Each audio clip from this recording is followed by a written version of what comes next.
My question is, previously the Health Department has said that the PCR test cannot distinguish between live and dead viruses. How many positive PCR tests were false positives? I don't know whether Professor Kelly can attempt to answer that.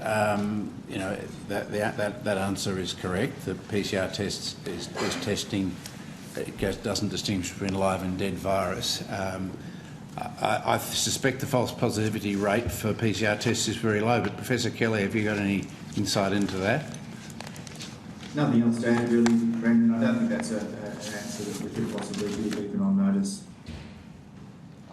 Yeah, this is the diagnostic tool that has been used to shut down a country for almost 2 years, that is used to justify spending hundreds of billions of dollars, and you can't tell me how accurate it is? Well, I think there were some significant studies done earlier in the pandemic that correlated PCR tests against viral culture, and that obviously picked when there was a live virus there. But I think we can go back. The Doherty Institute did a lot of work on this. We can take on notice and provide you evidence of the specificity and sensitivity of the PCR test. And our advice, certainly in the early stages of the pandemic, is that it was highly specific and highly sensitive. But we'll provide on notice. So I'll follow up with another question then. Can you also provide, if you can't tell me, and I would have thought you could, what actual genomic sequence you tested for, which part of the 29 proteins, 1,000 nucleotides each protein,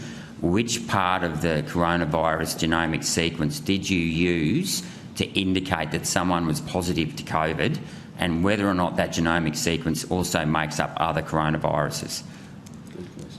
We can provide on notice the specific primers and the part of the virus that it's used for. We do not believe that there was cross-reactivity with other coronaviruses, but we can provide on notice we've got experts in the Doherty who could be very happy to provide that information. Okay, and could you also provide the product assessment report for the diagnostic tools used for the PCR tests and the RAT tests? I can't seem to find them on the TGA website, but I would have thought that should be available so that we can scrutinise the actual diagnostic tool used to determine the positivity.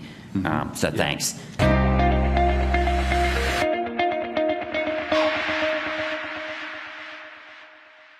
Authorised G. Rennick, LNP Chermside.